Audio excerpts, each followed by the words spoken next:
Hello, and welcome to this professional development video series on writing strength-based IEPs. My name is Brent Elder, and I'm an assistant professor in the Interdisciplinary and Inclusive Education Department at Rowan University.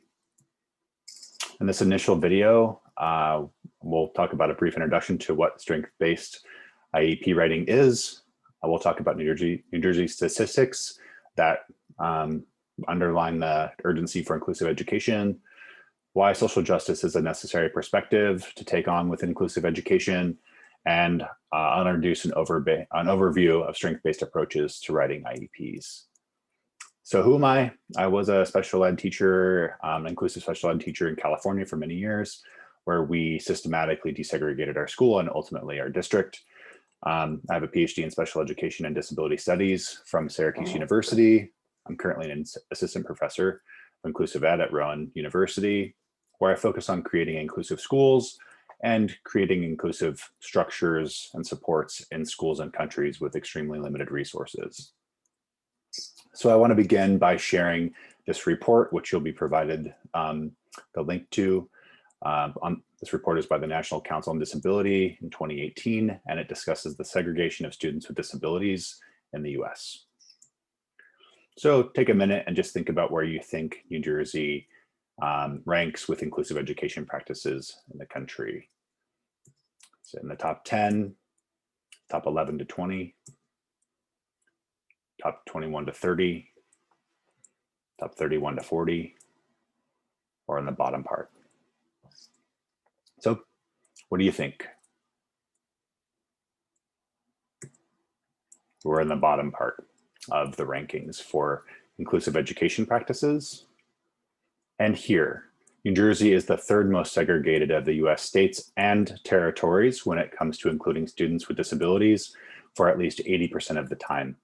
In New Jersey, only 46% of its students with disabilities are included 80% or more of the time, and 15% or more spend 60% of their day in special ed settings. This is going to be broken down again. Again, the focus here is even when it comes to US territories, New Jersey is in the bottom rungs. So this just puts in table form what the previous slide said, but I want to add here an additional piece to look at.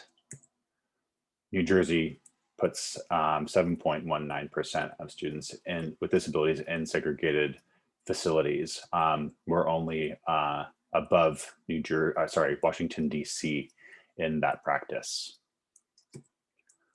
So it's important to also know that this is not just New Jersey. There's lots of other states who practice placements of students with disabilities in special facilities, and that's for a range of reasons. But I'm also from California, and California is part of this list.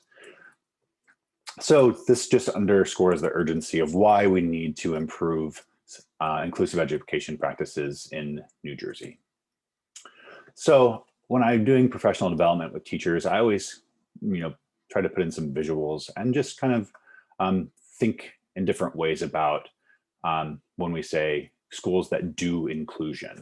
And so here is a cartoon by Michael G. Greco out of University of New Hampshire. So in your school, do you have inclusion students? No. Do you have inclusive facilitators? No. Do you have inclusion rooms? No. Do you have inclusion programs? No. And the person talking to the administrator says, why not? And the administrator says, because everyone's included. So when everyone is included, inclusive education becomes a moot point. So in New Jersey, we have inclusion rooms, but if we have inclusion rooms, that means we inherently have exclusion rooms. And that means that we still are supporting segregated education. So we need to be thinking about it in terms of if everyone is included, it's just education. And one way to start is something that doesn't take any resources. It's called the presumption of competence. And the main point here is how teachers think makes a big difference. And this is from Dr. Dean Bicklin, the former dean of the School of Education at Syracuse University. And he says, the obligation of educators is always to presume competence or educability, and then to discover ways a student may achieve it. And this is important because we want teachers to keep the onus on them to be creative about how they provide access points to students with disabilities to content.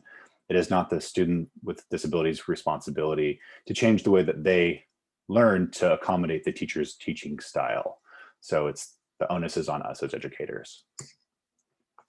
And another part to think about is, while we might discuss inclusive education and all of the decades of literature to support inclusive education, but when taken together with disability studies and education, it creates a really strong kind of intersection of these ideas of inclusive education and disability studies. Disability studies really has a social justice perspective infused within it, and that, I think, makes inclusive education stronger.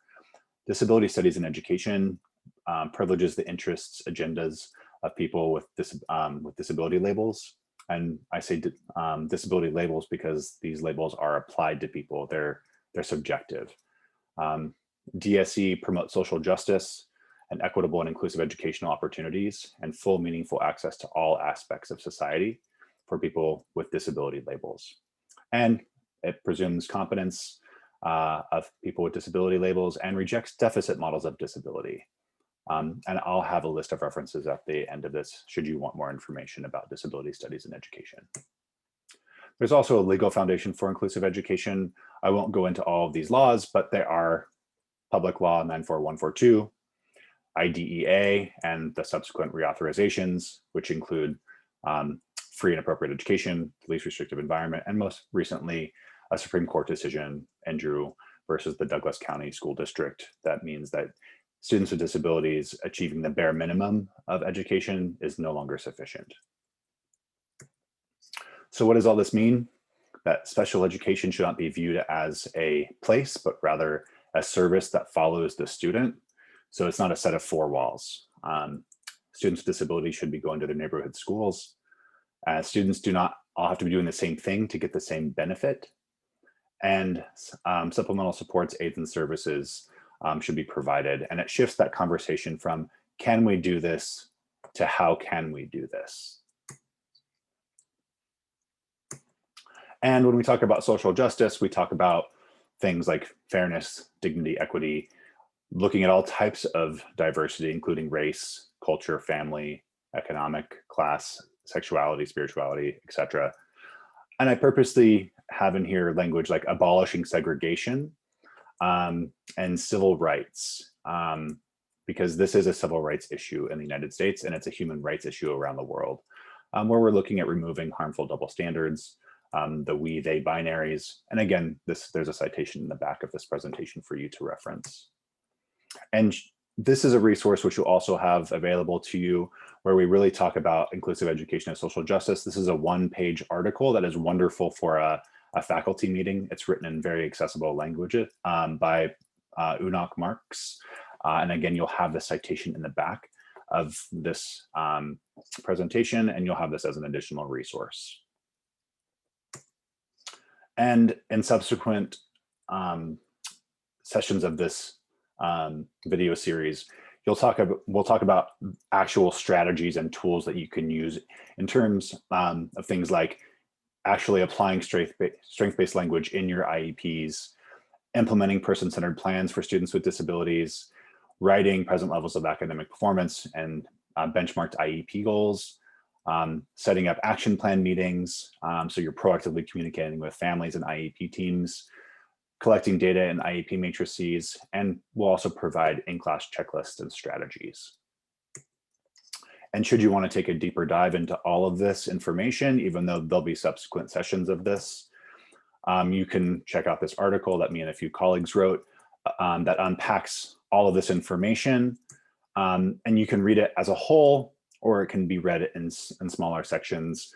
And when taken together, this article, if you implement all the things in there, we strongly believe from our own experiences that you have a well-oiled inclusive education machine, very transparent, very proactive, and very effective. Here's a list of references, should you want any more information about what I've just discussed. And I want to thank the LRC for providing this opportunity to share this information. So thank you.